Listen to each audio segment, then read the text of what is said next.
చల్లగాలి మోసుకొచ్చెరా సేను శిలకల ముచ్చట్లు దారి పొడుగు సెట్ల కొమ్మలా రాలుతున్న పూల సప్పట్లు గట్టి మోపులు కాల్వ గట్టులు చెమట సుక్కల్లో తడిసిన ఈ మట్టి గంధాల పల్లెటూరు దీని తీరే అమ్మ తీరు రంగులోన దాసి పెట్టి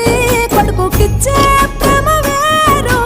ఊరు పల్లెటూరు దీని తీరే కన్న కూతురు కళ్ళ ముందే ఎదుగుతున్న సంబరాల పంట పైరు వంద గడపల మందన పల్లె గోడ గట్టని గూడు నా పల్లె చెరువుల తుల్లటి జల్ల షాప్